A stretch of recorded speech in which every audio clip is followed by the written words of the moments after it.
नमस्कार दोस्तों, स्वागत है आपके ही YouTube चैनल स्पिरिचुअलाइज में। आज की कहानी है स्वर्ग लेके जाएंगे या नरक। कहानी की शुरुआत करते हैं। एक गांव में एक बुजुर्ग औरत रहती थी। एक दिन अचानक उसकी मृत्यु हो गई। जब यमराज उसे लेने आए तो औरत ने यमराज से पूछा कि आप मुझे स्वर्ग लेके जाएंगे या नरक। यमराज बोले, मैं तुम्हें इन दोनों स्थानों में से कहीं भी लेके नहीं जाऊंगा। तुमने इस जन्म में बहुत ही अच्छे कर्म किए हैं, इसीलिए मैं तुम्हें सीधे प्रभु धाम लेकर जा रहा हूँ। बुजुर्ग औरत खुश हो गई और बोली, धन्यवाद, परंतु मेरी आपसे एक विनती है। मैंने यहाँ धरती पर लोगों से स्वर्ग और नरक के बारे में बहुत कुछ सुना है, इसीलिए मैं एक बार स्वर्ग और नरक दोनों जगहों को देखना चाहती हूँ। यमराज बोले, तुम्हारे कर्म अच्छे हैं, इसीलिए मैं तुम्हारी यह इच्छा पूरी करता हूँ। चलो हम स्वर्ग और नरक के रास्ते होते हुए प्रभु के धाम चलेंगे और तुम रास्ते में स्वर्ग और नरक दोनों को देख पाओगी। प्रभु के धाम की ओर दोनों चल पड़े। रास्ते में सबसे पहले नरक आया। नरक में उस बुजुर्ग औरत ने लोगों के जोर जोर से रोने की आवाज़ें सुनी। वहाँ नरक के सभी लोग दुबले पतले और बीमार दिखाई पड़ रहे थे। औरत ने एक आदमी से पूछा, यहाँ सब लोग ऐसी हालत में क्यों हैं? आदमी बोला, यह नरक लोक है। अगर यहाँ ऐसी हालत नहीं होगी तो कहाँ होगी? हम मरने के बाद जब यहाँ आए हैं, हमने एक दिन भी खाना नहीं खाया है। हमारी आत्माएं भूख से तड़प रही हैं। तभी बुजुर्ग औरत की नज़र एक विशाल पतीले पर पड़ी कि लोगों के कद से करीब 100 फीट ऊंचा होगा। उस पतीले के ऊपर एक विशाल चमचा लटका हुआ था। पतीले में से बहुत ही शानदार खुशबू आ रही थी। बुजुर्ग औरत ने उस आदमी से पूछा, इस पतीले में क्या है? आदमी मायूस होकर बोला, यह पतीला हर समय बहुत ही स्वादिष्ट खीर से भरा रहता है। बुजुर्ग औरत ने हैरानी से पूछा, यदि इसमें खीर है तो आप लोग पेट भर कर यह खीर खाते क्यों नहीं हो?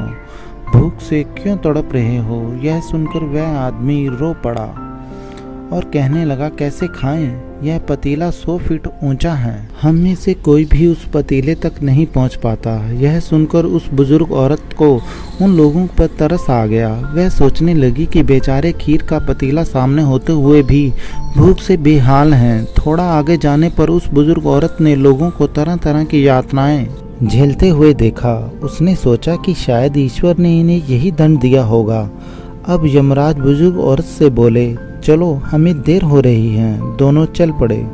कुछ दूर चलने पर स्वर्ग आया। वहाँ पर बुजुर्ग औरत को सबके हंसने और खिलखिलाने की आवाज़ सुनाई दी। सब लोग बहुत खुश दिखाई दे रहे थे। उनको खुश देखकर बुजुर्ग औरत भी बहुत खुश हो गई।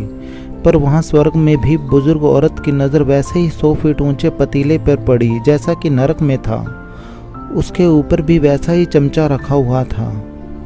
बुजुर्ग औरत ने वहाँ के लोगों से पूछा कि इस पतीले में क्या है? स्वर्ग के लोग बोले कि इस पतीले में बहुत स्वादिष्ट खीर है। बुजुर्ग औरत हैरान हो गई और बोली, ये पतीला तो 100 फीट ऊंचा है, आप लोग तो इस तक पहुँच ही नहीं पाते होंगे।